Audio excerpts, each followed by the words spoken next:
Hello guys, welcome to our YouTube channel join Indian army exam तैयारी। देखिएगा यहाँ पे मैंने आपको कहा था कि कल से आप लोगों की 9 बजे क्लास स्टार्ट हो जाएगी, तो ये मेरा पहला वीडियो है।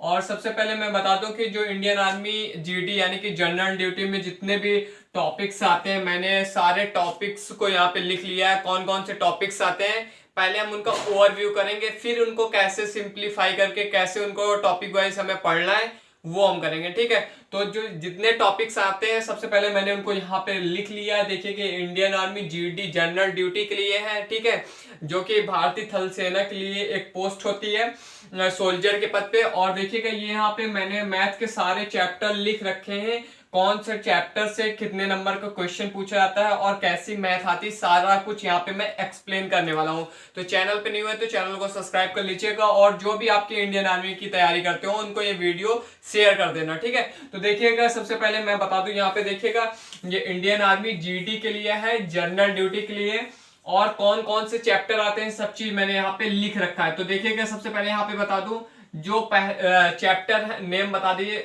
Ratio and proportion. ठीक है, रेशियो एंड प्रोपोर्शन का मतलब यानी कि अनुपात एवं समानुपात। अनुपात एवं समानुपात ये पहला चैप्टर हो गया, यानी कि टोटल जो चैप्टर है वो 9 से 10 चैप्टर यानी कि 9 से 9 या 10 चैप्टर है। ठीक है, जो कि जहां से आपके क्वेश्चन पुट अप होते हैं, यानी जहां से आपके क्वेश्चन पूछे जाते हैं। ठीक है, तो पहला चैप्टर रेशियो एंड प्रोपोर्शन। ठीक है, दूसरा एवरेज। कहीं पे स्पेलिंग मिस्टेक हो तो थोड़ा सा चेक कर लेना, कोई ठीक है, दिक्कत नहीं है, क्योंकि मेरा फर्स्ट वीडियो है जो कि मैं बोर्ड में पढ़ा रहा हूँ। मुझे इससे पहले मतलब बोर्ड में पढ़ाने का एक्सपीरियंस नहीं था। ठीक है, ऐसे ही नॉर्मली मैं बुक्स में कॉपी में पढ़ाता था। ठीक है, तो देखिएगा यहाँ पे रेशियो एंड प्रोपोर्शन। दूसरा हुआ एवरेज। एवरेज एवरेज का मतलब आपको पता ही है। ठीक है, तीसरा है सिंप्लीफिकेशन, चौथा है नंबर सिस्टम। अगर आपको इनके नाम नहीं पता है तो मैं बता दे रहा हूं। देखिएगा, रेशियो और प्रोपोर्शन का मतलब अनुपात एवं समानुपात। एवरेज का मतलब औसत होता है। ठीक है, सिंप्लीफिकेशन, ठीक है, आपको ये पता ही होगा सिंप्लीफिकेशन। नंबर सिस्टम हो गया, परसेंटेज हो गया, प्रॉफिट एंड लॉस हो गया, टाइम एंड वर्क हो गया, एसआई एंड सीआई। ठीक है, यानी कि अब बता दूं यहाँ पे आपका जो हुआ ये देखो, इसकी मुझे हिंदी में क्या कहते हैं सिंप्लीफिकेशन याद ही नहीं आ रहा है। ठीक है, इसको नंबर सिस्टम यानी कि नंबर सिस्टम आपको पता ही होगा। और यहाँ पे ये परसेंटेज यानी कि प्रतिशत। ठीक है, प्रॉफिट एवं प्रॉफिट एंड लॉस, ये एंड है। ठीक है, प्रॉफिट एंड लॉस का मतलब होता है आपको पता है लाभ और हानि। ठीक है, टाइम एंड वर्क का मतलब कार्य और समय। एसआई का मतलब सिंपल इंटरेस्ट यानी कि साधारण ब्याज, और एससीआई का मतलब कंपाउंड इंटरेस्ट। तो सबसे पहले बता दूं कि कैसे आप लोगों को अपना ये सारे टॉपिक्स को क्लियर करना है, एक एक टॉपिक्स को कैसे मेंटेन करना है, कैसे हमें प्रिपरेशन करनी है विथ इन जो मैं बता दूं इस प्रिपरेशन को मतलब मैथ की जो 45 डेज में पूरी मैथ कंप्लीट हो जाएगी। ठीक है, तो ये रहे आपके टॉपिक्स। ठीक है, जो कि आपके एग्जाम में पूछे जाते हैं। ठीक है, तो यहां से आप सिंप्लीफिकेशन में कैसे क्वेश्चन पूछे जाते हैं, सिंप्लीफिकेशन में आपका क्वेश्चन फ्रैक्शन से पूछ लिया जाता है। यहाँ पे एक मैं अलग से चैप्टर लिखे दे रहा हूं, फ्रैक्शन।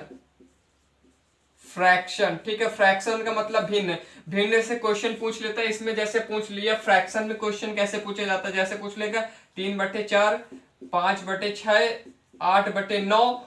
शायद आपको ना दिख रहा हो तो यहाँ पे मैं लिखे दे रहा हूँ 3/4, ठीक है, 5/6, 7/9 में सबसे बड़ी भिन्न कौन सी है। इस तरीके क्वेश्चन फ्रैक्शन से पूछा जाता है। सीआई से पूछ लेगा, ठीक है, एक महीने का चक्रवृद्धि ब्याज इतना है, ये है, तो क्या पता इसमें क्या कहते हैं मूलधन पूछ ले। इसी तरीके साधारण ब्याज में क्वेश्चन पूछा रहता है। साधारण ब्याज में भी ऐसे क्वेश्चन, टाइम एंड वर्क यानी कि कार्य और समय में भी ऐसे ही क्वेश्चन, कार्य और समय में भी नॉर्मली मतलब छोटे छोटे ही क्वेश्चन पूछे जाते हैं। तो सबसे पहले जो हम चैप्टर को कवर करेंगे वो हमारा फर्स्ट चैप्टर होगा, कौन सा, रेशियो एंड प्रोपोर्शन। ठीक है, नहीं सॉरी, फर्स्ट चैप्टर जो हम कवर करेंगे वो हमारा फर्स्ट चैप्टर होगा फ्रैक्शन। ठीक है, भिन्न। इससे पहले थोड़ा सा मैं आप लोगों को बता दूंगा कि कैसे मतलब कौन कौन से चैप्टर जो है मतलब उससे पहले हमें क्या क्या आना चाहिए। हमें स्क्वायर रूट याद होने चाहिए। मैथ पढ़ने से पहले या अर्थमेटिक पढ़ने से पहले आपको स्क्वायर रूट आना चाहिए, यानी कि स्क्वायर रूट का मतलब यानी कि आपका वर्गमूल कंप्लीट होना चाहिए। मिनिमम आपको 30 तक तो याद ही होनी चाहिए, 30 तक, और मैक्सिमम तो आप याद कर सकते हैं तो 40 तक, यानी कि मैक्सिमम तो आप चाहे जितना याद कर लीजिएगा, लेकिन आप 30 या 40 तक स्क्वायर रूट याद कर लीजिए, ठीक है। फिर उसके बाद आपको क्या कहते हैं, घनमूल याद होने चाहिए, क्यूब रूट, ठीक है, क्यूब रूट भी आप 20 तक याद कर लीजिएगा तो आपका काम चल जाएगा, ठीक है। बाकी ठीक है, मैं इनको पहले करवा दूंगा, आपकी स्क्वायर रूट और क्यूब रूट मैं वो पहले स्क्वायर रूट 40 तक करवा दूंगा, ठीक है। उसके बाद क्यूब रूट जो कल आपकी क्लास आएगी, यानी कि आप डेली मैथ आपकी इंडियन आर्मी की होगी, तो क्यूब रूट भी आ जाएगा और स्क्वायर रूट भी, मतलब दोनों को मैं 40 तक स्क्वायर रूट क्यूब रूट लिखा दूंगा और 20 तक, ठीक है, क्यूब रूट और 40 तक स्क्वायर रूट, ठीक है, यानी कि वर्गमूल जो 40 तक को लिखा दूंगा और 20 तक घनमूल, ठीक है। तो सबसे पहले आप लोगों को इनको याद रख के रखना है, क्योंकि कभी कभी हमें कैलकुलेशन में इनकी ज्यादा जरूरत पड़ेगी, ठीक है। फिर उसके बाद आपका ये रेशियो एंड प्रोपोर्शन हो गया, ठीक है, और ये आपका सिंप्लीफिकेशन हो गया, सरलीकरण इसको बोलते हैं, ठीक है। तो याद कर लीजिए, इसको बोलते हैं क्या, सरलीकरण, ठीक है। तुम यहाँ पे लिखे दे रहा हूं, सरलीकरण, ठीक है। सिंप्लीफिकेशन का मतलब होता है सरलीकरण, मुझे याद नहीं आ रहा था, ठीक है। तो ये हो गया आपका नंबर सिस्टम, परसेंटेज, इतने मतलब टॉपिक्स हैं। तो हमें पता है हमें एक टॉपिक्स को लगभग कितने दिन पढ़ना है, हमें एक टॉपिक्स को लगभग, अगर हम मतलब मान लो 10 टॉपिक्स हैं, ठीक है, 45 डेज, ठीक है। तो अगर हम एक टॉपिक्स को मिनिमम 3 दिन पढ़ते हैं ना, तो लगभग हमारा अच्छे से कंप्लीट हो जाएगा, ठीक है। तो देख लीजिए, इसको अगर हम डिवाइड करके देख लें तो 3 एकम 3 और 3 पच्चे 15, लगभग क्या कहते हैं, अच्छा खासा, मतलब 15 टॉपिक्स हम कंप्लीट कर डालेंगे 45 दिन में, ठीक है। तो हमारे पास तो 10 ही टॉपिक्स कंप्लीट करने के लिए हैं। तो ये मतलब आपका ओवरव्यू रहा कि मतलब इतने आपके चैप्टर आते हैं किसमें, इंडियन आर्मी जीडी में। सबसे पहले बहुत लोगों को मैथ के चैप्टर नहीं पता होते हैं, ठीक है। तो ये आपका मैथ का चैप्टर है, और डेली आपको एक वीडियो प्रोवाइड किया जाएगा 9 AM पे, यानी कि सुबह 9 बजे, ठीक है।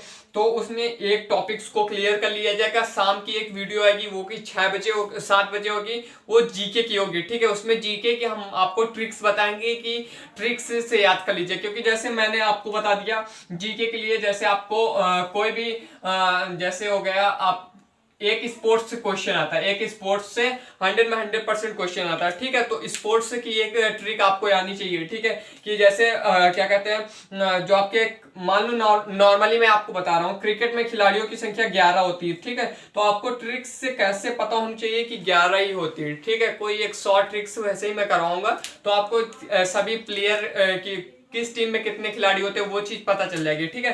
तो ये आपका ओवरव्यू रहा जो कि जीडी के लिए है, ठीक है। सारे चैप्टर में टॉपिक वाइज एक मतलब सीरियल से करा दूंगा, ठीक है। तो ये फर्स्ट वीडियो रहा, थोड़ा सा आज लेट हो गया है, ठीक है। तो बाकी आप समझ सकते हैं, वीडियो को लाइक कर देना और चैनल को जरूर सब्सक्राइब कर देना, ठीक है। आपकी ये जीडी क्लास डेली स्टार्ट रहेगी। तो तब तक लिए जय हिंद, वंदे मातरम।